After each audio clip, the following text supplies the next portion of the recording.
following presentation was recorded live in Pittsburgh, Pennsylvania for the 22nd Annual International Association of Square Dance Callers. This is tape number 30, Voice 102, Calling with Confidence and Care. First of all, my name is Jan Wilson. I'm a singer. And how many of you were in this morning's session? Oh, that's good. So were there quite a few.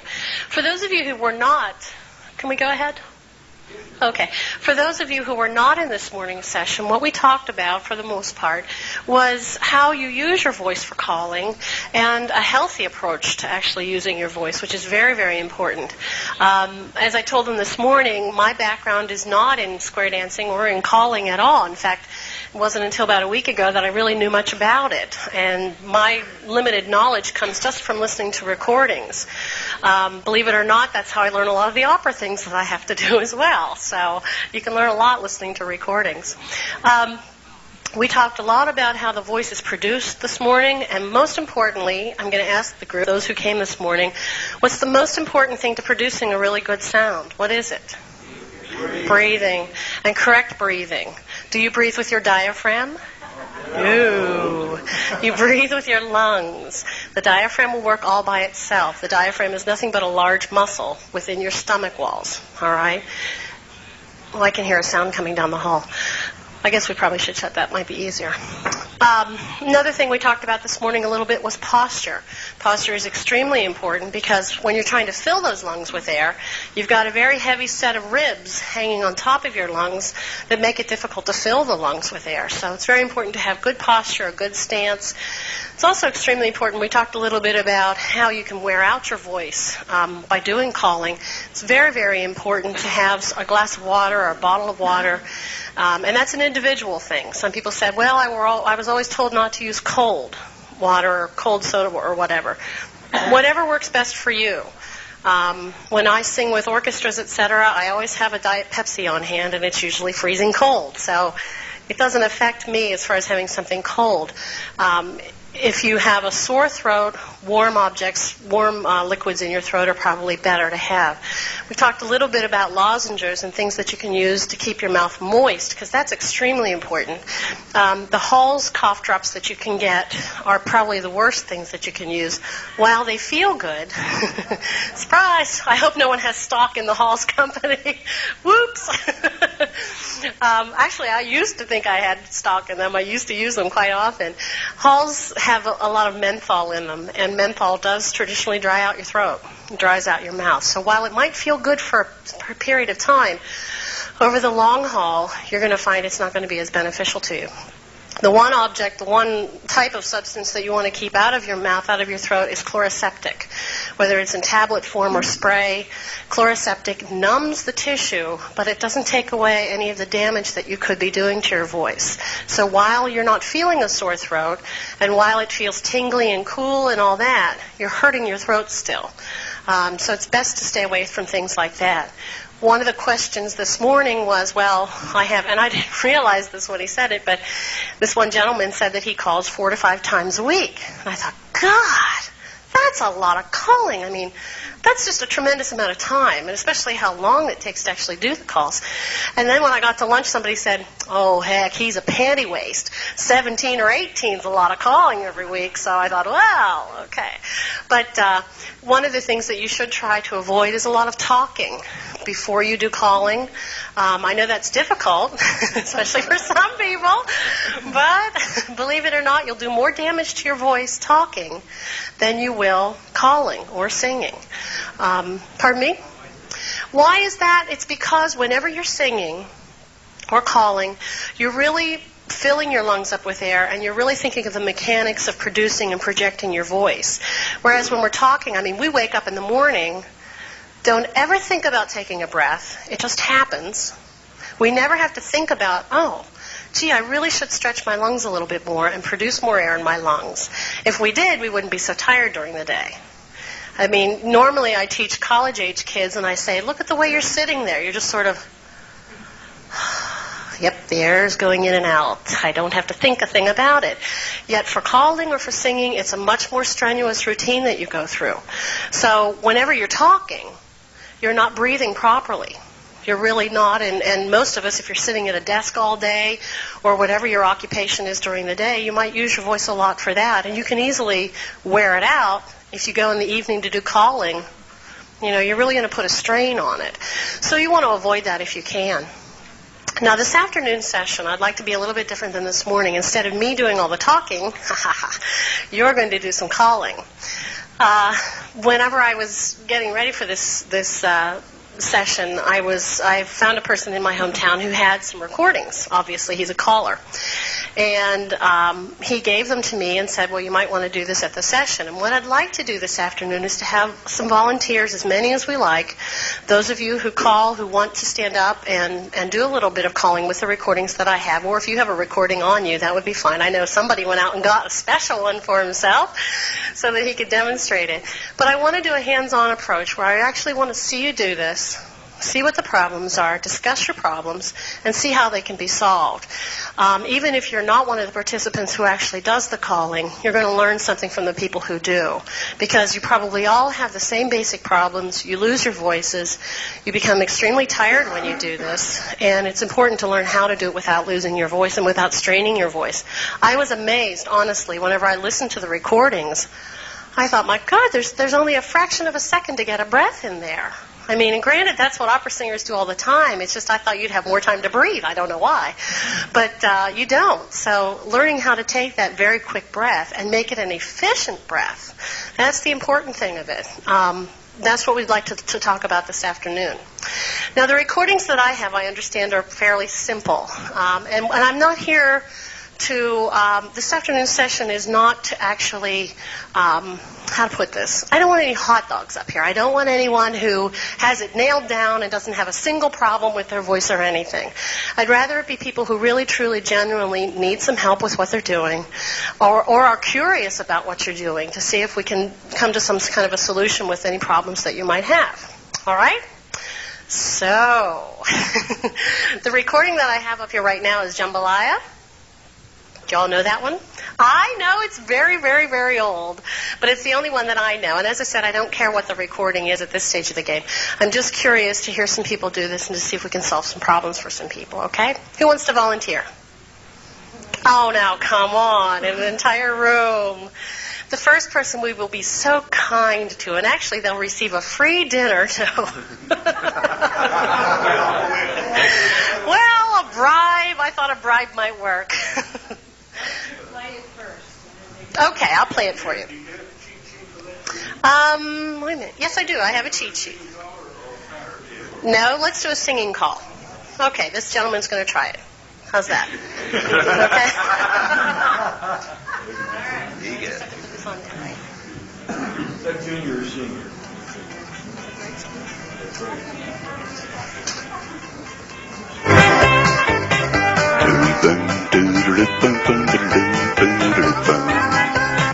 Okay, I don't know that record. That's the reason I wanted a cheat sheet.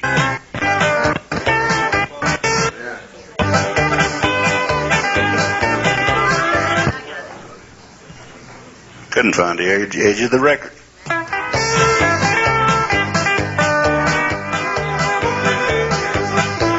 Circle to the left. Goodbye, Joe. Me gotta go.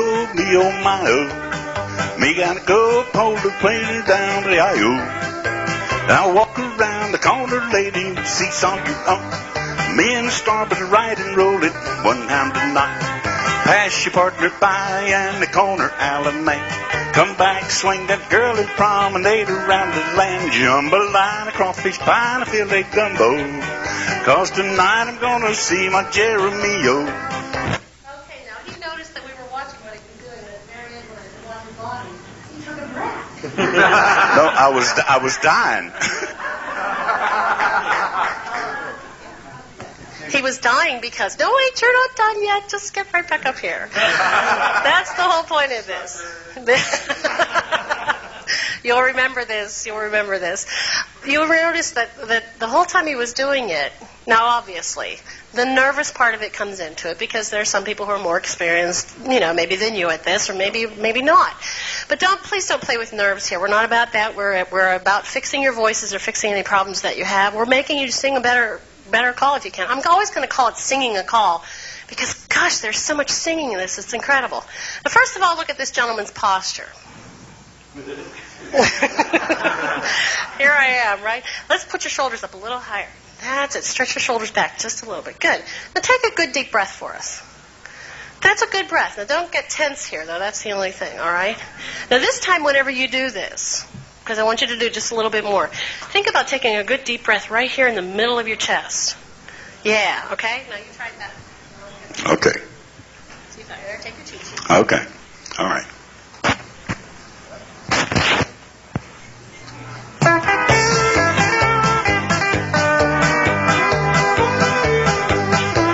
Circle to the left. Goodbye, Joe. Me gotta go. Me, oh, my, oh. Me gotta go to the pole down by the bayou. I walk around the corner, lady, and seesaw your own.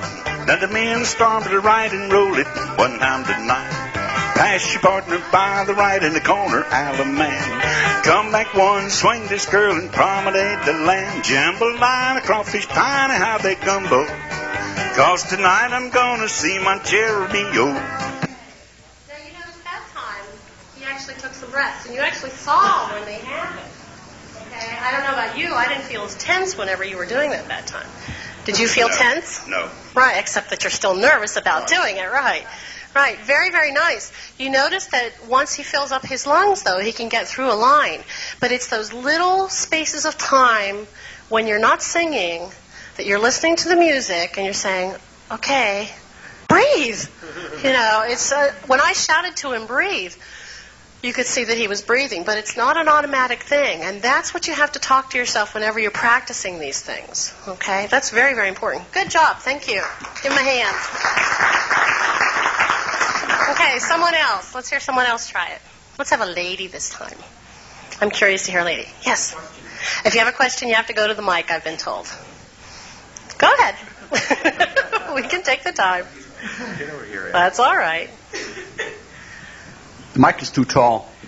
When you run out of breath towards the end of a phrase or something like that, like I'm doing right now, is it very stressful on your voice if you don't stop and take a breath and start all over again? You're just running out of air as you get near the end of the phrase. Yes. Is that tough on the voice? Oh, extremely tough on the voice, because you have to realize, now this is something we talked about a little bit this morning, your vocal cords are how long?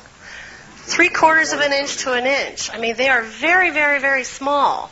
They're not really even as big as the last joint of your little finger, okay?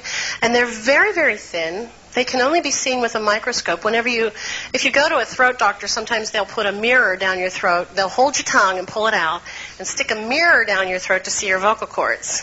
Talk about fun. I've had this done. And they're very, very, very small. They're very fibrous. So that the bad thing about them, though, is that they're not floating. They are attached to your throat with muscle. Okay? And when you start to deplete that air supply, you're depleting all of the blood supply to the muscles that surround the vocal cord tissues. And when you do that, that's when they tense up. Okay? By tensing them, you really do risk having vocal nodules or calluses on your vocal cords. Sometimes they just call them nodes. And they can be anywhere from really large to really small. Believe it or not, even Enrico Caruso, who was the famous opera singer, he had numerous calluses on his vocal cords. So even professional singers can get these. People can develop calluses on their vocal cords just simply by speaking incorrectly. I had a student one time who taught junior high music, and oh my God, she had the most horrible speaking habits. She never, ever took a breath when she spoke. And you just thought, oh my gosh, she's going to run out of there. And she had calluses that were horrendous on her vocal cords. So you can really hurt them. That's why whenever this gentleman was doing that, to really, fill up your lungs with air is so important. It's vital to being able to not only do the phrasing, but also just to the health of your voice. Extremely important. Let's have another volunteer. Now, come on. You people are all really good at this. I want to hear someone do it. You're ready. Come on. This is about you. This is not about me this afternoon. Can you put it on? I'll take this one off since y'all don't like my jambalaya.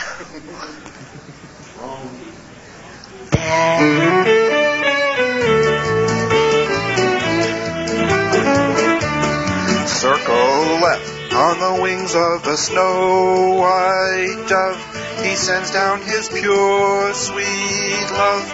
Left element and do, si, do. Left element and weave the ring. On the wings of a snow-white dove, swing and promenade her home. He sends down his love. On the wings of a dove.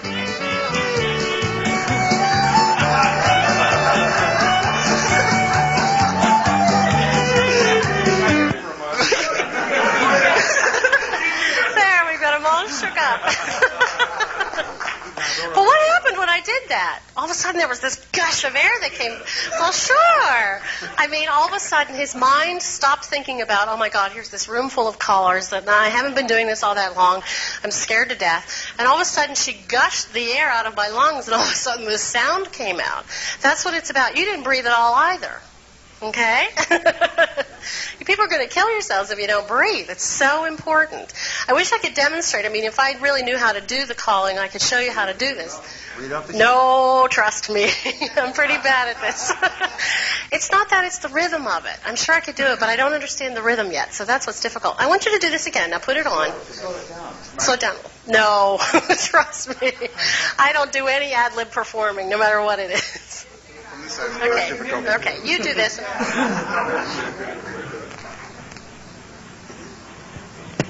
Okay.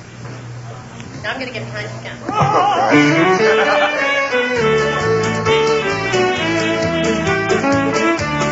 Circle left on the wings of a snow-white dove. He sends down his pure, sweet love. Left element and do, si, do. Left element and weave the ring. On the wings of a snow-white dove, he sends down his pure, sweet love. Left element and do, si, do. Left element and weave the ring. I'll tell you guys, having someone hold you is not... Good. Well, of course it's fun. I mean, nobody said doing this wasn't fun. That's very, very good. Thank you. I think I am. Right, you're not. And the way that I can tell that you're breathing so minimally that if you had to do longer than just the tiny little phrases that you did, you would not have enough air. You would wear out. You truly, truly would. Okay? If there's a record that you can do that somebody else has around here, please use it. I mean, I know my jambalaya isn't any good, but we'll see what else we can do. Yeah, well, that's the whole thing. Well, exactly. Okay. Pushing in the side. Right. I felt you pushing it. Okay, what they're saying is it sometimes doesn't feel like you need a whole lot of air to actually do this. With short phrases like that, you wouldn't think that you do. But the thing is, when you're taking one short phrase and you pause, and you have another short phrase and you pause, the problem is that the body is inactive in those little pauses. There's never any da-da-da-da-da-da-da-da-da, da-da-da-da-da-da-da-da, where you use the air and then inhale again.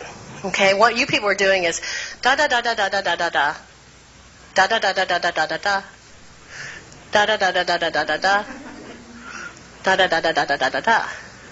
Whereas each one of those times you want to really fill up. So you want to take a good inhalation like this.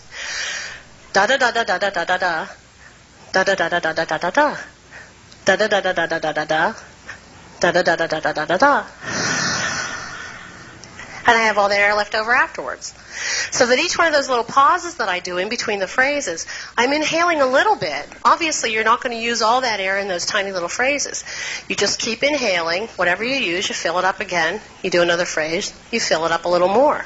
Okay? I think if you think about your phrasing a little bit more as far as taking a really good deep breath at the beginning, it'll help you get through those short phrases.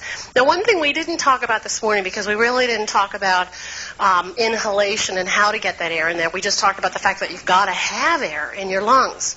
But one thing we didn't talk about is, where do you breathe? Through your nose, through your mouth? How many of you only breathe through your nose? I bet you don't know where you breathe.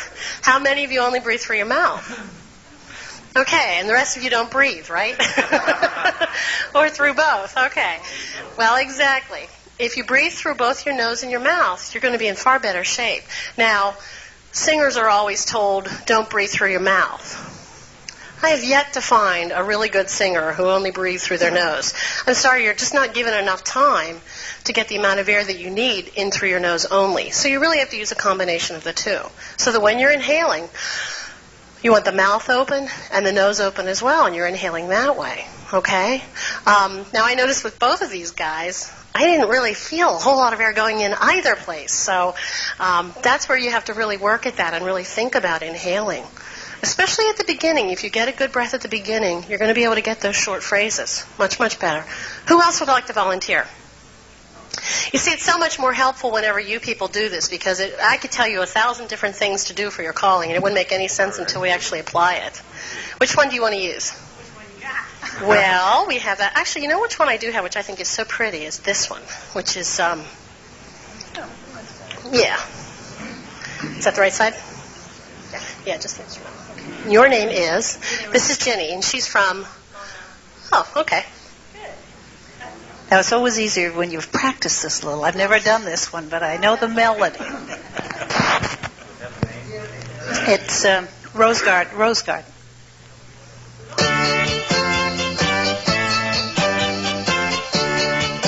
Side space, grand square. Beg your pardon.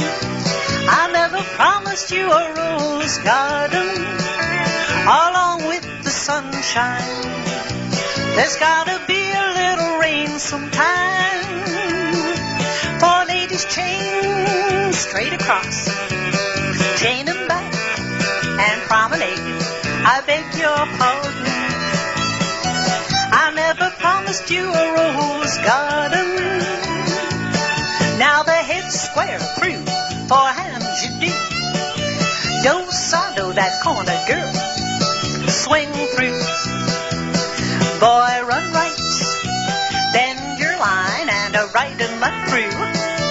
You flutter wheel, it's full around and then slide through. Swing corner, promenade. Sooner or later, I'd let you go. Oh, darling, I want you to know. See, I hit the front. It helps when you know the figure. Sure, Anyway. Sure. Very, very nice, Jenny. Now, it's kind of difficult to see what Jenny's doing because she moves around a lot whenever she does this, which is really good. I mean, and obviously you do want to do that. One little piece of advice I have for Jenny, and really for all of you, is where she was holding the microphone. I would imagine, do you usually normally hold these, or are they usually stationary? You hold it. Okay. See, I learned so much from you people. The one thing that's very important, the very few times that I've used a microphone, it's always been very stationary. I don't hold one. When I sing with an orchestra, God knows I've got enough to think about with 80 musicians behind me, let alone holding a microphone. But did you notice that breath? I ran out. The one thing I really would advise is how you hold your arm whenever you're doing this. Now, Jenny keeps her arm very, very close to her body whenever she's holding the microphone. That can be a little bit, you have to be a little bit careful of that because you'll tend to drop it down a little and you won't really direct it to your mouth. It doesn't hurt at all to have that elbow out a little bit. It's difficult to do and it's sometimes a little bit painful to your shoulder and your arm but until you get used to it. But try real hard not to scrunch that into your body, partly because you're still not going to have great posture when you do that. You want it to be out a little bit, and it also helps just the way that you look in front of everybody. If you're standing there like this, they'll eat you alive. But if you go out with your chest up nice and high and your shoulders squared and your elbows out, people are going to pay a little bit more attention. You'll look better, okay? So Jenny should try that. Now, Jenny, it's fine for you to move around and everything when you're doing this, but certainly do it with your chest up, okay? Don't be slouching or anything like that because that's just doesn't look good when you do it. Now, she did some beautiful phrases whenever she did the singing part of it as far as the song goes, and I really liked that. My advice to Jenny, and maybe I'm wrong about this, but whenever she does the talking part about where you're supposed to go, etc., I'd say that a little bit more clearly. Do you think? Could you understand everything she was saying? Yes. Really? Well, then I am a dummy. Okay. I still would do it a little bit louder, a little bit more clearly. Also, when she speaks, she tends to drop the microphone down a little bit. So make sure that you keep that up really, really high. Do it just again, just a little bit for us. It's very pretty. After a couple of weeks' work, it'll probably be pretty good.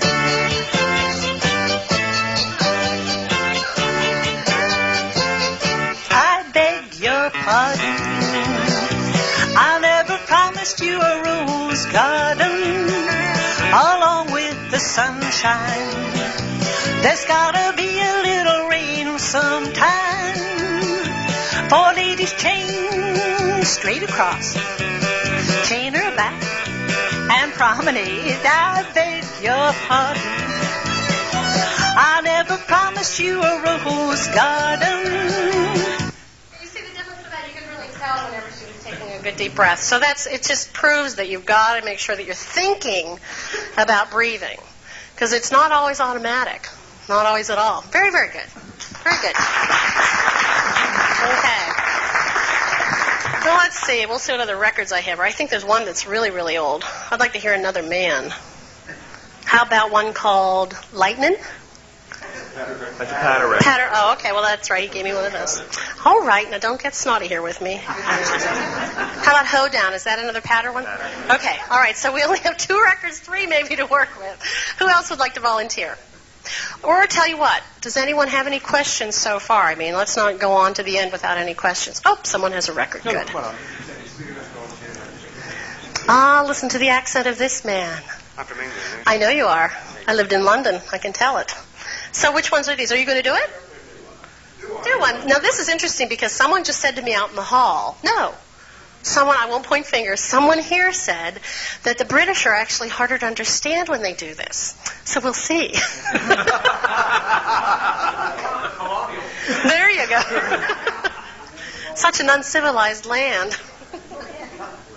Okay, and you are, this is Art. Good.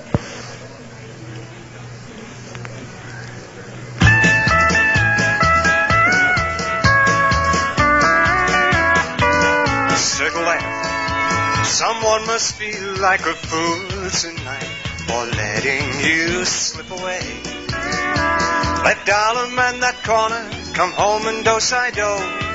Let dollar man him weave the ring now. Surely he knows he's sorry now. Swing that girl and promenade. Someone must feel like a fool tonight for letting you slip away.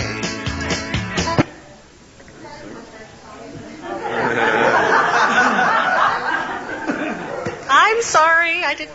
Okay, that's great. But you're not done yet, Art. Just wait a minute here. Just because you supply the records doesn't mean you get to walk away. Very, very nice sound with his voice. It's a really different kind of a sound. One of the questions that I had for the people that I was having lunch with was, is it really traditional to have the kind of country western twang to the voice whenever you do these? And it isn't, obviously. You have to realize, honestly, I'm terribly, terribly novice at this. I really do not know much about square dancing or anything like that. I've learned a lot, but what I can tell you about is the vocal end of it. Now, whenever you don't have that kind of country twang to your voice, you might be a little bit more difficult to understand. Okay? There's a possibility for that. What about me then? Did people understand me? Did you? Okay. Right. Good. Now, I want Art to do it one more time for us, just a little bit, and I want to see him breathe a little better. I'm actually going to get behind you like a... Well, sure, I realize that. Oh, I know, there's a lot of... Yes, but you know something. The next time you stand up to call, whenever you're at your home place or whatever, and you're dealing with the people that you know, and you stand up to do your calls, you're not going to be thinking about your nerves. You're going to be thinking, oh, remember at convention when that silly girl got behind me and put her hands on my chest? And I actually breathed whenever she did that. So there's more chance that you're going to remember this. My waist is okay. Sure, I'm going to. Wait, can I just also say... Oh, can you do that? That'd be great, okay. You were going to say it. before you put it on, what I was going to say was... Pardon? Is he having fun? Oh, yes. Yes. I was going to say, when I first started doing the singing calls, I found instead of just putting the record on and trying to learn the song, I made sure I put it on a hell of a lot less speed than there. And that way, it gives you yourself time to breathe more. And then gradually build it up until I could sing it a lot better. Are you from Northern England? From Manchester, northwest of England. Okay. That's all. I can tell that much. All right, off you go. Don't be nervous. Okay.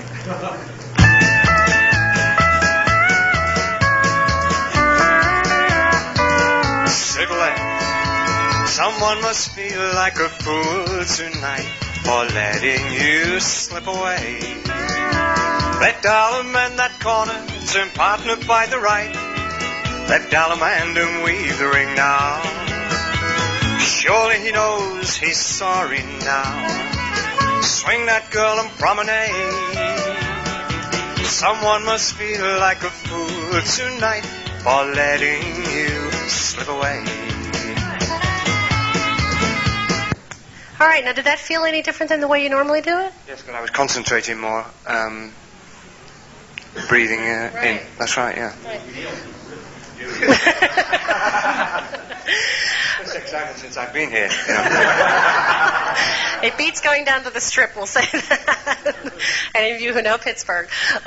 The point of this is that obviously whenever you're doing your calls, you're not going to have somebody standing behind you holding your rib cage when you do this. However, this is something that you can do whenever you're at home, in the privacy of your own boudoir or wherever. But certainly you can take a string or a piece of rope or a belt or something that's a little bit larger than you are around this middle section and put it around your back, because we honestly do not, unless you're really an exercise enthusiast where you go out and exercise quite a bit and you pay attention to your breathing patterns, or unless you study voice, formal singing where that's all you think about. Totally. You're so absorbed in learning how to breathe correctly and use that air efficiently, you're not going to be thinking about how you breathe. If there's anything that you get across in these couple of sessions that we've had about the voice, that's the most important thing. Making sure that your chest isn't collapsed. Granted, you have to be relaxed, but when you're doing calls, you're in charge of an awful lot of people. It needs to be exciting. It needs to be enthusiastic. And the only way that that's going to happen is if your body is really working with you. Okay? Very, very important. Very, very nice, Art. One other thing. Yes. When I first started learning the singing calls, I found that I picked records or songs that I didn't know. Because I think if you pick songs that you like and you know, you have too many preconceived ideas of how it should be sung. But if you pick something that you don't know, then you're starting out afresh on your own. And I think that's helpful. Good. Good. Very good. Okay. Boy, he should maybe be teaching this class. That's great. Okay. Are there any questions? Let's ask for questions first. Wait a minute. You can't do that. It sounded like the second time through that his voice was fuller than it was. Yes, definitely. And he didn't really have to work all that hard to get that, did you? No, not at all. Now, the one thing that we talked a little bit about this morning that I want to talk about this afternoon as well is that we haven't talked at all about your throat. And your throat, really, your larynx right through here. If you put your fingers there and swallow, that's your larynx or your voice box where your vocal cords are located. You can feel it move up and down. Okay, it's very flexible. I really, truly believe that no matter what you're studying, whether it's calling or singing or whatever, the less attention you pay to your throat, the better off you're going to be. Some people, singers are notorious for this. Oh, my throat just isn't good today. It's sore, it's dry, it's any number of things. Well, come on. Just get to it and do it. It's not about your throat. It's about the mechanism behind it, and that's called your breathing. The breathing apparatus is much, much more important. Now, whenever Art was doing that and I was really helping him with his breathing, he had a glorious sound. People always wonder how they can project more. Well, get the mechanics working underneath it and the voice will project. It really will. Okay, one of these gentlemen wanted to do it? Okay. Good. And you are, this is Fred Martin from Stewart, Virginia. Yeah. I don't know what either. Yeah. Okay. Here we go.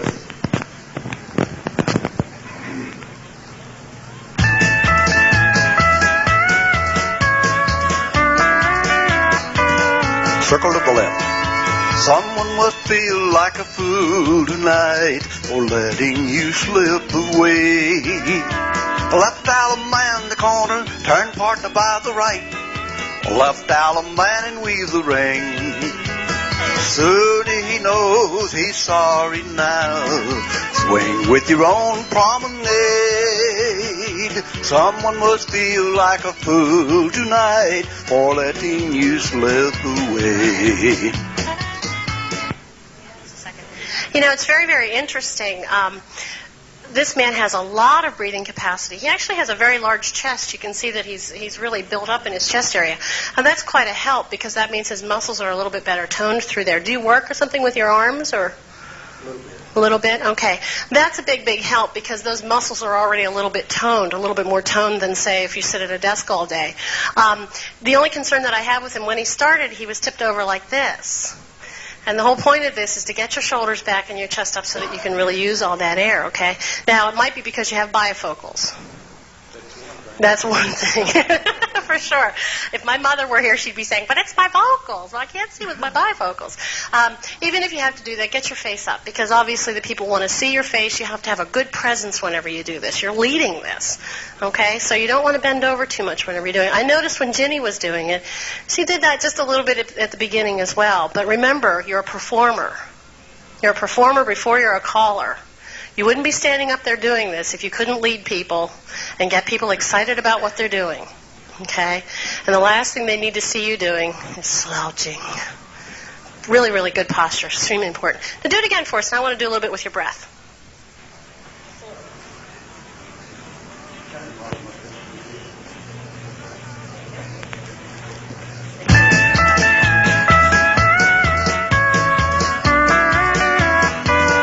Circle to the left. Someone must feel like a fool tonight for letting you slip away. A left alum man in the corner, go home with those side dough. A left alum man and weave the ring. Someone must feel like a fool tonight. Swing your girl around and promenade. Someone must feel like a fool tonight for letting you slip away. I don't know if you noticed that or not, but that one time I said really inhale. Ooh, the sound that came after that. That was great. Very, very nice. Good. Good. Now, he added one of the things in there that someone, I think, was either talking about in this. Oh, yes, one of the gentlemen this morning was talking about a little bit of vibrato being put in that as well. That's difficult to do, and you did it very well. The key to doing vibrato whenever you do a nice phrase like that or a song that people tend to know in a line of music is having that breath underneath you. I know it sounds simplistic for me to say that. You don't do vibrato with your throat. You do it with the airstream. Okay? One of the best ways that you can learn to do it, believe it or not, is not through a voice teacher, not by coming to sessions like this, but simply listening to records of somebody who has really, really good vibrato and trying to mimic that. It's the safest, it's the easiest, it's the most economical way to learn how to do vibrato if you want to have vibrato in your voice. Believe it or not, I learned how to do vibrato by listening to Karen Carpenter records. I know, gag. Well, I just loved her sound, and I thought she had a beautiful sound. She had the kind of range that I always wanted to have, high and low, especially her low voice. She could really have a gorgeous sound down there and have tons of vibrato. So I learned how to do vibrato that way, and the vibrato that I use for my classical singing, for operas and things like that, is the same stuff that I would do for Karen Carpenter's songs. There's no difference between the two. None at all. Okay? Any questions? Gosh, you all feel like you're falling asleep. I feel like we need to do a little exercise that we did this morning because we've heard lots of people sing, and there's a lot of people here who weren't at this morning's session. So I think we'll do this just to refresh people a little bit and to wake you up a little bit. I know this is one of your last sessions, and you're wearing down. I can see it on your faces. So everybody stand up and find a partner. Grumble, grumble, grumble.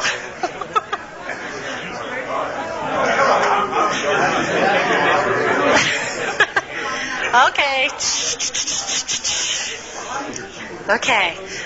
Now we're going to do something a little bit different than what we did this morning. This morning, the one partner turned their back to the other. But this time I want you to face each other. Ooh, it's a little different. Each person take a fist. Make a fist. Now don't get any ideas. We don't want any riots here tonight. All right? Put your fist in the person beside you, in front of you, at their diaphragm area, right where you would do CPR. Now, for those of you, listen now, for those of you, oh, this gentleman doesn't have a partner. Anyone without a partner? Oh, here. Come on over here. We have to have partners, for heaven's sake. For any of you who were not in this morning's session, the diaphragm is a very large muscle which works to control the amount of air that comes into the body, into the lungs. The diaphragm does not fill up with air. So if you've ever taken a voice lesson from somebody who says, fill your diaphragm with air, walk out and take your money with you, or ask for your money back. They don't know what they're talking about. The diaphragm is a muscle. It's a muscle. You have muscles in your arms, muscles in your legs. Can you fill any of them with air? No, it doesn't work. All right, now what you're wondering, why do we have our hands in this, the fist in this person's stomach? Okay, now try to not have your arm extended out like this. Get yourself comfortable with your elbow bent a little bit. That's it, so that you're comfortable. Good. Now I want everyone just to cough. Well, don't cough in the other person's face, for heaven's sake. Too late. Oh, well. Well, you should have covered your mouths, but that's okay. We'll live. Now, there's a point to this. What did you feel? You should have felt a big muscle push, right? Okay, that's your diaphragm, and that's what's going to help control this air. Now, keeping your fist in that person's diaphragm area, okay? I want you to, you're all going to remember this session forever, aren't you? At least we're not breaking into dance or anything. Okay, what I want you to do is this. I want every person, now you might want to turn heads kind of slight, in the different directions, so you're not blowing in the other person's face, although we didn't have garlic for lunch, so that's good. But I want you to take a good inhalation. All right, not yet. Don't do it yet. We'll have people falling in the aisles. I want you to take a good deep inhalation, and I want you to notice what happens at that diaphragm area. Okay, go ahead and just take a good deep breath. Good. Did you see the shoulders rise, the chest rise? Let it go. That's it. Don't hold your breath. Did you feel the shoulders rise, the chest rise, and that diaphragm muscle should move out toward you? Did you feel that? Okay. That's very important. Now, let's do this little exercise. I want you to take an inhalation like that again, but I want you to do this. Okay? Just do 4 of them. 1, 2, 3, 4, 5. That was 5. All right? Ready? Inhale. And. Okay, good. Some people can't quite get with the rhythm of this, but that's all right. Now don't spit on each other. These two are having a riot up here spitting. The point of this is you're moving air in and out of your body. When you take that good deep inhalation, you feel the air coming in. But we're not done yet, because as with your calling, one of the most important areas of what you're doing is not before you certainly before you start vocalizing. But it's that tiny little space of where you're stopping, you're not vocalizing, and you're waiting for the next phrase to start. Because more than half of you will probably just stand there and not have anything happen with your body. And that's what's really important. This is a very, very simplistic way of finding out how you take those quick catch breaths to get through the next phrase. All right? So what I want you to do this time is I want you to take that breath, and I want you to blow it out. And when you get to the end of it, I want you to notice what happens with your body. What do you actually feel happen, okay? Take a good deep breath. We'll do the 5 little puffs again. Right? And then it's after that, when you're done with that, just stop and listen and feel and watch what happens with your body, okay? Good inhalation. Go. Well, that wasn't good. And 4, 5. What happens? Exactly. You stop exhaling, you stop breathing, everything stops. What should you be doing at that point then? Letting go, releasing all of the tension, and letting the air flow back in again. Okay? It's extremely important to learn how to do that. Do that exercise one more time for me. Let's do the 5 little sits together, all right? Ready? Inhale, and 1, 2, 3, 4, 5. Let go. Do you feel the air come back in? Okay? All right, let's do one more exercise. You might not be getting it that way. The need to take a breath. You're going to feel it this time, because this we did this morning, which was a little bit more difficult, okay? You will. You certainly will have air left. But you're not going to after this next exercise. Okay, now there's the whole point of it. Once you're doing these little phrases, let's say you've started your call, you've taken a good breath, you've done a portion of the phrase, and you're at that point where you're waiting. You certainly should exhale as much air as you can and refill your body again. Okay? Now, if you're really experienced and you've been taking voice lessons and stuff, you learn not to exhale all that stale air. You learn to just leave that in there and refill it. that's getting a little bit complicated. You actually have to increase your rib cage area and hold the ribs out. Now, we kind of demonstrated that a little bit this morning, and that's difficult to do. It's very, very difficult, and it takes a lot of training. If you want to get into that kind of breathing, you really do need to take voice lessons with some kind of a teacher who can teach you how to breathe really properly. Now, I want you to do this exercise again with the fist in the other person's stomach. But this time, now this is going to take a little bit more concentration on your part because I can't lead it from up here. But I want you to take that really good breath, and I want you to blow it out as if you're blowing through one of those little cocktail straws. You know, the little wee ones that you can't get anything in when you're drinking. And I want you to blow it out in a steady stream until you absolutely have not a single ounce of air left in your lungs. Then pay attention to what your body feels like. What does your body do? Don't faint. Don't fall on the floor.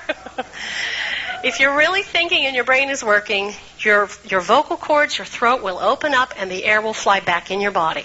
Okay? Try it. A good deep breath. See how long you can extend that air to sustain it. And let it out. Paying attention to your own body. Your lungs. This ends the front side of your cassette. Please turn your tape over and begin again.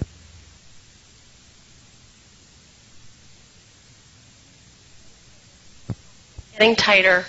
When you can't stand it anymore, just let go of it and let the air fly back in your body.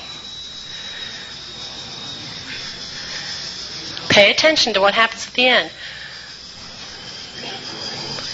Exactly. Did you feel it? Okay. Believe it or not, that's a really, really, really good breath. All right. Sit down. Have a seat.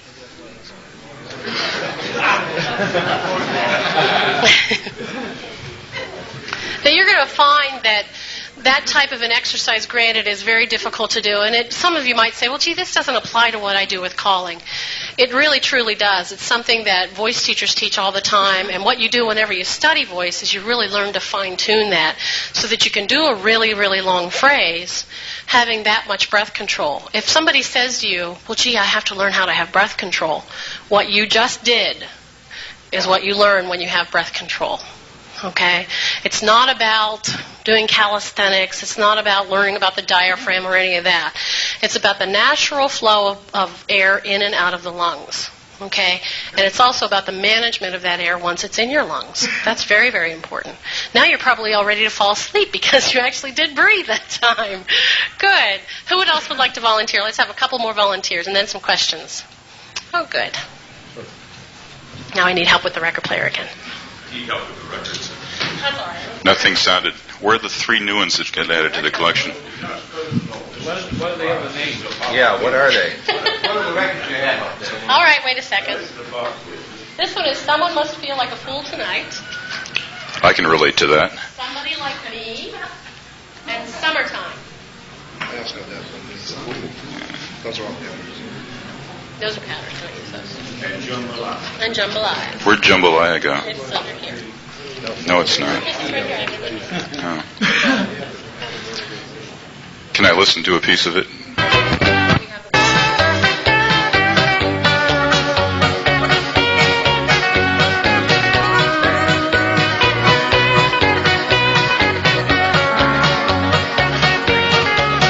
I've never really sung with people looking at me. You guys are supposed to be dancing, yeah.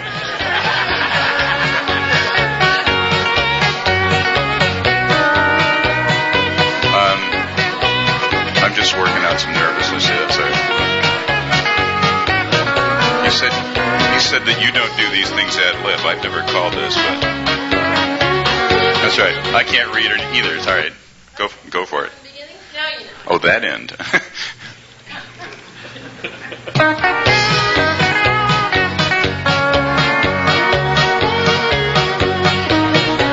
Circle left. Goodbye, Joe. Yeah, I can't read the words. Try again. Reading's not one of my strengths. I can see them. No, I just can't read. You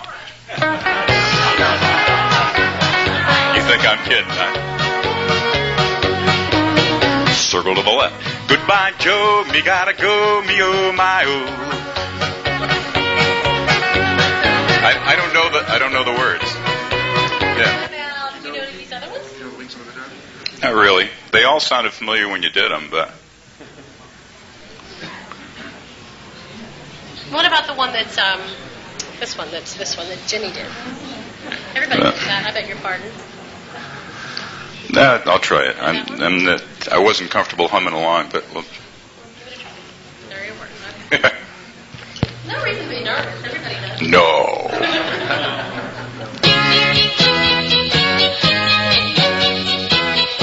Sides, face, round, square. I beg. I don't know the tone of that.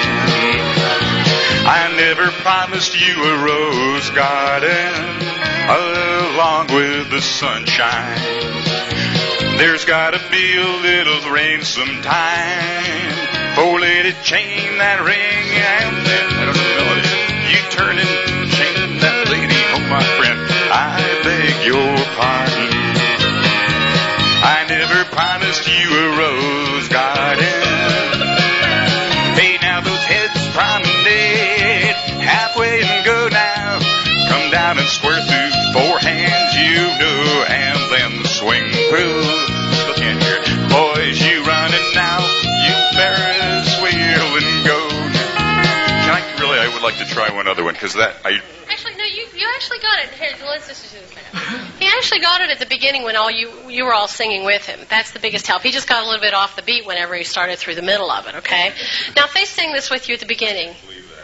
He doesn't believe me, right? I'm just being so nice. Do you know this one? About like the others, yeah. Oh, okay. What's to be nervous? Now let's deal with the nervous part of this because. What's to be nervous is the embarrassment of not knowing the song. Okay. Well, let's realize. All of them are close enough so they sound familiar, so I thought I could get away with it. And okay. These are really not your close friends that you have at home. Regardless of what you sound like. This is true. Good. This is your peers. Well, but you're always going to find that somewhere. Don't worry. It's only about 1,000 cards on this good on tape. There you go. We have no idea who he is, though.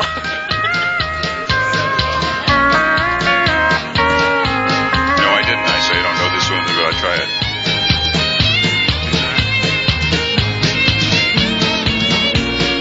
No, I want to do it in my own head. Huh?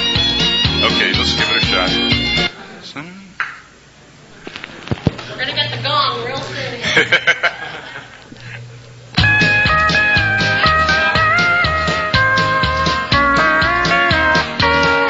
Circle up. Someone must feel like a fool tonight for letting you slip away. Left out man, do side do, men star left that way. Turn partner by the right and go left Alaman. Swing with your own in promenade. Someone must feel like a fool tonight, letting you slip away. I lost the breath because I was thinking the words. Can I? Oh, okay. Very, very, very good. Very good. Now, see, was that so hard? Yeah. Don really has a great sound to his voice. I mean, I love that kind of a rich sound that sounds wonderful with a microphone especially, because I don't have that. I wish I had that kind of resonance. I just sound like when I'm with a microphone. But he has that natural color to his voice that he doesn't really have to do anything to it to make it sound good, okay? Now, as far as the nervousness goes, and that's, to me, that's all that Don has to be thinking about here. I think he does a fine job. I think he sounds great. You can understand what he's saying. It's very clear. It's very vibrant. I think it's a great sound. But I think worrying about singing in front of your peers, that's always difficult. And I don't know how to tell you how to deal with that other than to just have you think about the specific things that you have to deal with when you're calling. Those are posture, breathing, pronunciation, so that people understand what you're saying, right? Now, let me ask you, whenever you started this, did any of those things enter your mind? Yeah. Did they? Really? Posture is a real problem of mine. Okay. At the beginning of singing calls, I automatically tuned myself into remembering to try and do it. Okay. It went through my mind. It didn't happen, but it went through my mind. Okay. That's a start, and that's a good start. At least he's thinking about it. And I really think your posture's fine whenever you do it. You move around a lot when you do this, and that makes it a little bit difficult. But just watch that your chest doesn't sag. That's the only thing that I would say. I think it's a very nice sound. Okay?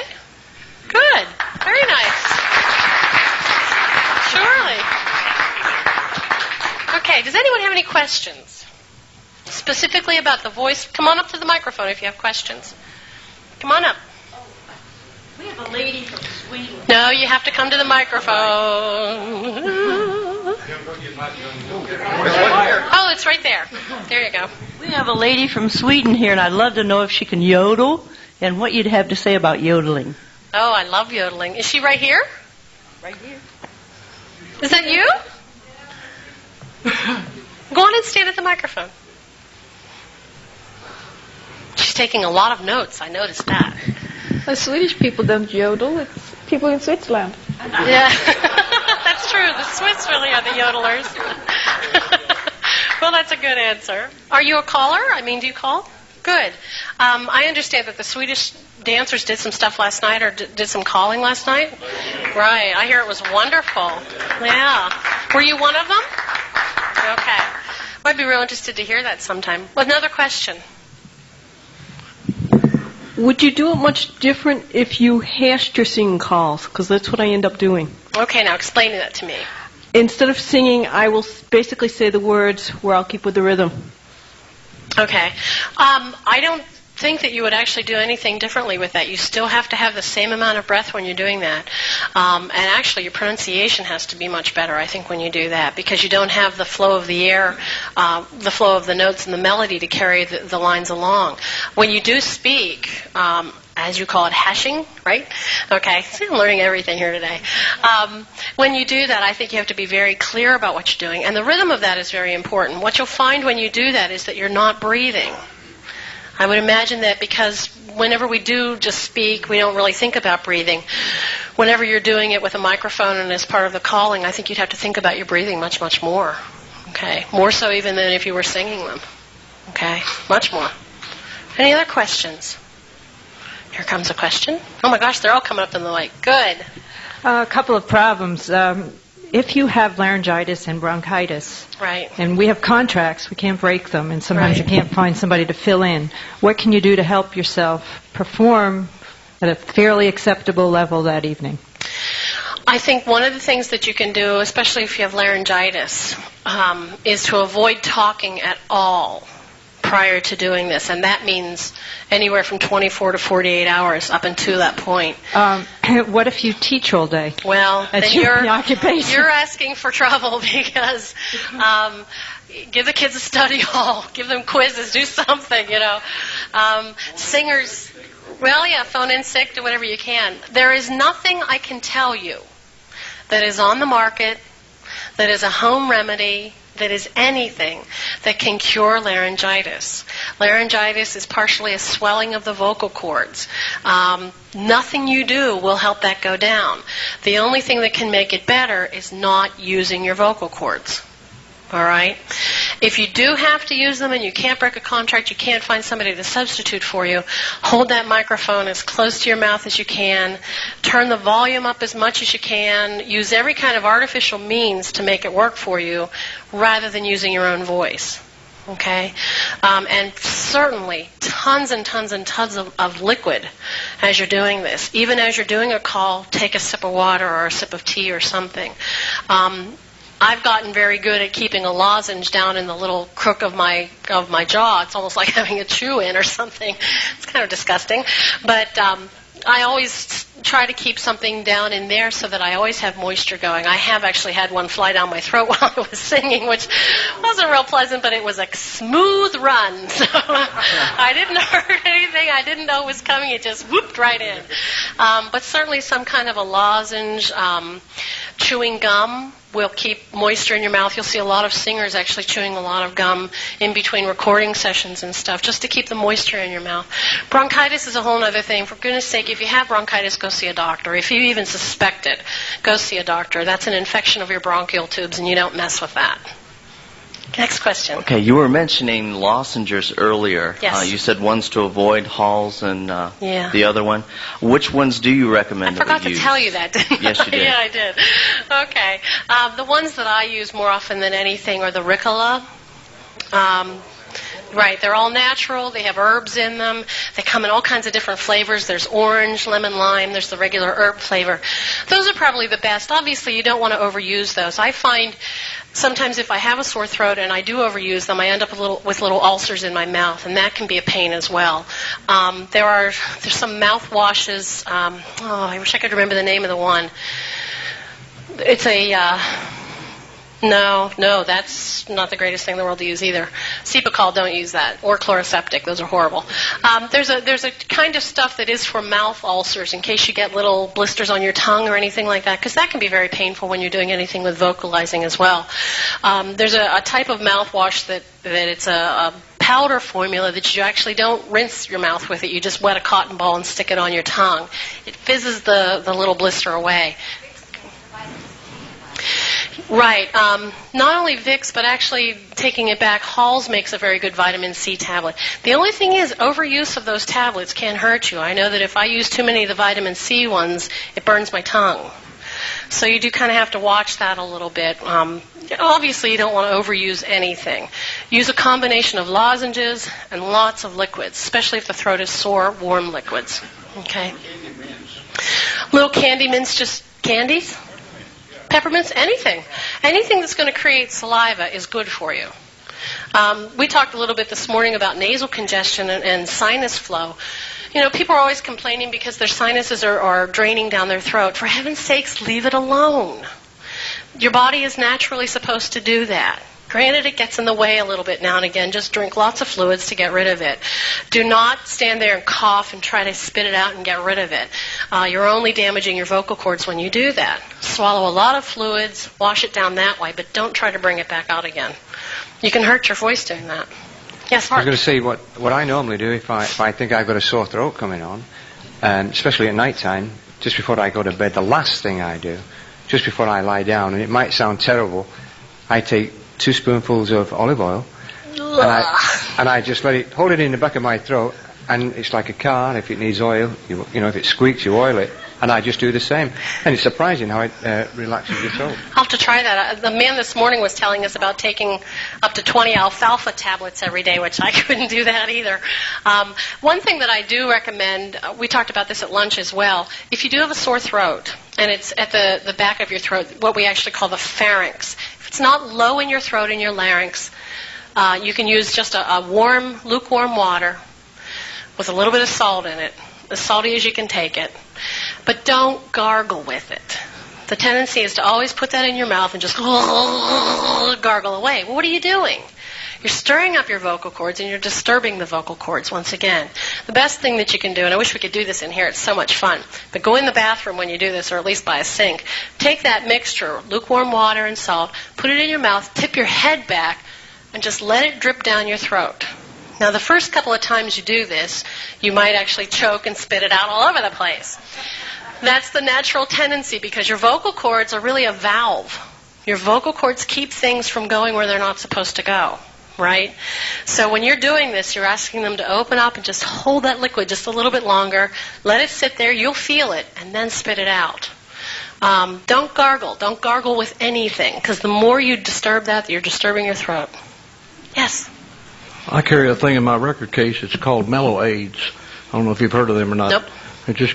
They're about the size of a little Red Hot. Okay. They taste like licorice. Mm-hmm. But on the outside of the box it says for singers, speakers, and so on. Right. You can do your hash and feel hoarse and stick one of those in your mouth just before you do your singing call, and you can feel it clear up while you're singing. Right. It really works wonders. Good.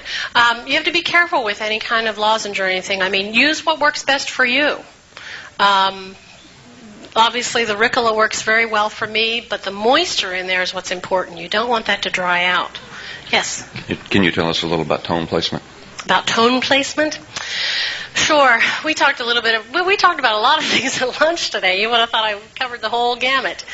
A lot of people had some concerns this morning a little bit about the range that you have to sing, and this deals with tone placement as well. whenever you're doing these calls, somebody said, well, how can you increase the range that you're working on? Truly, with what you people do, you cannot do it with what you do. You really, if you want to increase your range by leaps and bounds, even by 5 or 6 notes, you're going to have to go take serious voice lessons. It's the only way to do it, and that takes some time. You have to go through a progression of exercises, vocalese as we call them, that will actually increase your range. Now, as far as tone placement goes, it's not so much a case with men, but certainly with women, that we tend to either sing in our head voice or our chest voice. I'd like to dispel any thoughts that you actually have a head voice and a chest voice. Sometimes you resonate more in your head, sometimes you resonate a little bit more in your chest. I don't like to hear any woman singing totally in chest voice. It's a dangerous area. Your vocal cords are depressed. They're lying very low in your throat, and it's a grovelly kind of a sound. Even professional singers do not stay in chest voice very long. You're better off not worrying about any of that and just taking a really good breath and letting your voice lie where it may. As far as tone placement goes, that's one of those kind of misnomers. You really can't place a tone. I mean, how do you place a tone? I can't. I could sing 2.5 octaves, and I wouldn't think for a minute about placing a tone anywhere. What you have to try to think about whenever you're doing these, especially when you're doing a call that has a beautiful song to it, like the Rose Garden thing, you certainly have to think about the melody and how you want that to be expressed. You want to make the best sound that you can. So there is a portion of your performance that has to be listened to. One of the things that you might want to try is recording yourself whenever you do one of these things. Sometimes not only with the calling, but certainly take your favorite record that say that you like to sing with. Put that on, sing it, sing along with it, and record yourself and listen to it. See what you think. I mean, do you like the sound that's coming back, or is it something that you need to work on? One of the things that I don't want to talk a whole lot about tone placement because that's something you deal specifically with a voice teacher. It's not something that I can say, you place this tone here, you place that tone there, you place that tone there. That doesn't happen. Wait. The question might be, when you said tone placement, do you mean matching tones? What do you do about people? Now, everyone we heard today can sing, but what do you do about callers that just can't match tones? They can't carry that melody. How do you? Yeah, I talked to somebody at the break before the last session ended about that. I've only had a few students that I've dealt with, excuse me, who could not match pitch, and it's a very trying process. I honestly, unless you really go to a voice teacher who really can work very slowly with you on something like that, you won't learn how to do that by doing calls. You just simply won't. If you can't match pitch, find a church choir director, find a high school choral teacher, someone like that who can actually teach you how to match pitch. It's a long process. It's not something that is solved overnight. One of the things that I suggested to the man this morning was to have his student really listen to himself sing, because a lot of it is concentration. If you don't know that you're not matching pitch, you can't fix it. So record the person just singing a regular song. I mean, a song that's really familiar to them, even a Christmas carol or something like that. And really see if they hear that they're not matching pitch. Sometimes there's a problem with the ear that they just simply cannot hear the things as well as they should. Certainly get them to have their ears checked if they're really serious about it. But that's going to require really going to a voice teacher, because it's not something you can do by doing calls. I really don't think you can. I feel badly I haven't answered the tone placement question, and I see you talking back there, so I really want to try to finish it. What were you talking about? I mean, what do you perceive as tone placement? Because I want to be sure to answer all these questions. Well, you pretty much covered it with the head tones or the chest tones. Oh, okay. I went to a voice teacher for about 1.5 years. Uh-huh. But and they talked about head and chest with you? Well, he was working on head tones as much as anything else. Okay. Do you know why? Well, this was an older guy. Yeah. He's dead now. Oh, jeez. Well, God rest his soul. It's terrible to say that back in the olden days people did talk about head and chest voice, but they did. I have a lot of old books that a lot of old voice teachers have given me that talk about the art of singing, and they talk a lot about resonating in the head, resonating in the chest. I firmly believe as a singer that my job is to produce the best sound that I possibly can and not let anyone know where my head voice begins and where my chest voice ends. I don't want them to know where my break is. You've heard about having a break in the voice. Nothing breaks. There's just simply a little place in there where the voice has to go into a little bit of an adjustment. When that happens, look at your breathing. You're concentrating far too much on that little sound and not on the breath. Because if the breath is correct and you're thinking about making your sounds just like a string of pearls, absolutely matched the whole way through, you'll be fine. If you're thinking about, oh, there's my break note, I can't sing that piece, nothing breaks. Your vocal cords don't break. Nothing happens to make this break. If the air supply is there, you can overcome it. Truly. Any other questions? Boy, are you all sleepy. Look at you. I should have you stand up and dance or something. One question. Bob Fittis from Nova Scotia, Canada. You didn't answer the question about yodeling. Does it hurt or does it not? Hey, I'm a classical singer. I don't know anything about yodeling. Let me ask you this. Does yodeling come into the calling that you all do? Sometimes. Occasionally. Okay. Art? Yeah, I do a little yodeling now and again with like Small Small World and... Can you come do a demonstration of that? We'll do it without the record. I mean, you know how. That's all right. All I want is a little. I mean, it's better than nothing. No, wait. I only tried it maybe just 6 weeks ago, and I locked myself in a room, and can I have a drink of water? Water will do anything. And yeah, I did lock myself in a room, and I heard a record at the in Macon when we went to the festival there, and I just tried doing a little bit then. That's all.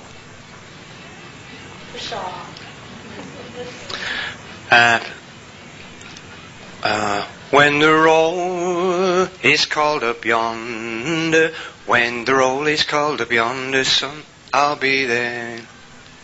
For boys promenade, go once inside that ring. Get on home and swing 'em, will you, girl? Join hands, circle to the left, around you go. Alaman left 'em, weave around that ring. When the roll is called up yonder, yodel-o-dee. I know, but I can't without the. I can't get the music to it. I have to get the music. I'll tell you what, I'll nip upstairs and get the record in a minute and show you. Okay. Just do a tiny bit more of that. Oh, you did. You just did a tiny. You just didn't finish it. 2 minutes and I'll do it. Time. Okay. I really don't. I've never yodeled myself, so I really couldn't tell you how to do that. And gosh, I can't think of a single person that I know in the entire music profession that could teach you how to yodel. Go to Switzerland. I mean, that's probably the best solution I would have. I don't know if there are any professionals out there that actually teach it, honestly. You might, if you're in a university town, if you're near a university, certainly do some research there and see if anybody knows anything about it. I don't know that, is yodeling done in any kind of an art form anywhere as a practice with groups? Is it? I'm sorry? Roy Rogers Records? Okay. Well, I've heard a lot of callers yodel. Okay. All right. Well, as you heard from Art, I mean, he locked himself in a room and just tried doing it. So it's probably like one of those vibrato things that you just have to go in and work it yourself and try to do it. Okay? Next question. Well, Carl Trudeau from northern New York State. I don't have a question so much as I have an observation, and I wonder, had you noticed that when you talk to the whole group, you talk in a certain tone of voice, but your voice drops about 2 notes when you're talking to the individual? Oh, very definitely. See, we've got all these different things. You're working with a different microphone. That machine that you're working with also has various knobs there that we can change the pitch. You can change the speed of the record to change the pitch. When you make it faster, it's going to be a higher pitch. When you slow it down a little, it's going to lower the pitch.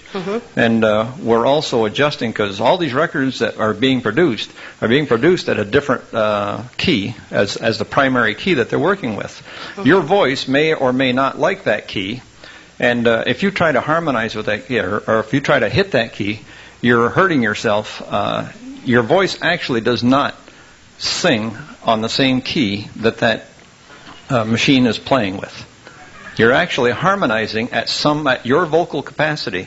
You want to hit a key that will harmonize and follow the same tonal quality that record is coming with. So you're going to try to lower or change, maybe adjust your machine just a little bit. You can take a record that's a throwaway, and if you can change your tonal quality on it, so where it draws out your voice a little better, you'll be able to do a good job on that record. And sometimes the adjustments you need are totally opposite to what you think. You may say that, gee, I got to get this tone down a little bit, but actually you want to lower the tone so that you can harmonize at a higher place, and that'll be a more comfortable place for your body. And that after 4 or 5 minutes of singing on that song, your body will be more relaxed because you were in harmony and you weren't working so hard. Because if you're not on the right tonal quality, your body is going to stretch those vocal cords so that you can produce the sound that you're looking for. Mm-hmm. And that will tire you out tremendously in 3 or 4 minutes. Mm-hmm. I think the one thing we talked again about at lunch was the key of some of these pieces, because that's always a concern, that sometimes the key is higher than you really want to do. As I said before, if you really are serious about doing this and you want to increase your range, go take some voice lessons or sing in a church choir. Anything where you're going to have any more vocal exercising where you really do make the voice go up and down and do it on a really regular basis, that's going to help you more than anything. Much, much more. Yes? Shelley Lee from Canada. Yes. Can a person be taught how to harmonize? I always think it's kind of God's gift that I just know how to do it. Right. But my husband doesn't understand it at all, and he's the caller. And I can't tell. I've taken singing lessons, but I was very young. Mm-hmm. And I don't know whether that's something I was taught or whether I just know how to do it. So I wondered if he went to a singing teacher, if he can be taught how to do it. I'm a prime example of learning how to harmonize because I was raised in a family where everyone sang except me. I took piano lessons for 13 years, hating every single minute of it, but now I can play anything you put in front of me. But I never sang. I didn't sing until I went to, I sang a little bit in high school, and then I sang in college. And when I was in high school, we were in a folk singing group. And let me tell you, I harmonized my heart out. I'm a prime example of the fact that, yes, somebody can be taught to do it. I think it takes singing with a lot of records, etc. Don't even worry about going to a voice teacher. That's something that concerns me because there's so many quacks out there.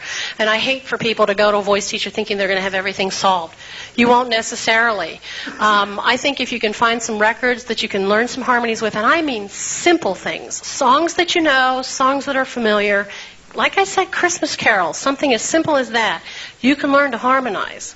Matching pitch is more difficult. Harmonizing is not that difficult. You have to listen a little bit more. Some people have a more difficult time with it than others, but I think the more you're exposed to it, the better you can do it. I think you can be taught to do that. Sure. Anyone else? Oh, he's got his record. Okay, come on, Art. How long are we supposed to go till? Okay. Then I want to hear one more person do a call, and I want it to be a really good one. Not that the rest weren't, they were, but I want to hear a really good one. Okay. Thank you, Miss. Well, I've been doing this a short time, 1, 2.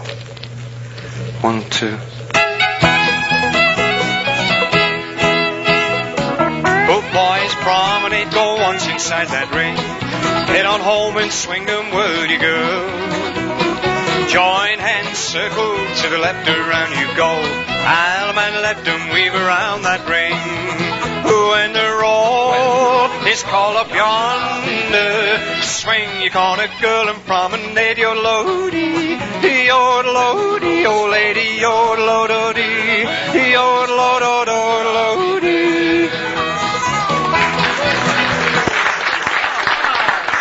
Oh, that's excellent. Wonderful. I'm going to give you men a little tip about how you can actually learn how to do that, because Art probably did this when he went in the room. I bet every single man in here is saying, oh, I'm a bass, there's no way I can do that high stuff, not at all, right? Every single one of you can make a sound like a fire engine, I bet. Woo! Can you do that? Guys, do it. Yeah, if you can do that, you can learn to yodel. Your vocal cords are capable of going into what we call falsetto. All right, men can do this. Women just naturally are in falsetto all the time. But men can go into falsetto, and that's what yodeling is really all about. Like I say, I don't know how you teach yourself how to do that. That's very, very difficult, and I admire you, Art. I think that's really incredible that you can do that. And it's a beautiful sound. But it's all about going into that falsetto kind of a hoopy kind of a thing that you do. Believe it or not, that little thing that I just had you do with the fire engine sound, if you did some things like that before you went into call, that's a good warm-up. It's a really good vocal warm-up. You know why? You're taking it. I know you're saying, oh, my family's going to think I'm a nut. Believe it or not, what you're doing when you do that little fire engine sound is you're taking a huge deep breath. You're allowing the vocal cords to vibrate and create pitch in any number of ranges without any hindrances at all. You're not thinking about exact pitches. You're just letting the voice fly. Okay? Any kind of exercises like that are good. I mean, certainly, if you don't know formal exercises, certainly some things like this would be helpful. Ooh, ooh. Go up. Ooh. You could go the whole way through it. Anything like that. The only way that I can do that, though, is taking a good deep breath. If I didn't, I'd crack. I mean, my voice would crack when I did that. So any kind of an exercise like that is very good for you as well. All right. I think instead of having one last caller, because we really, Art, that was so great.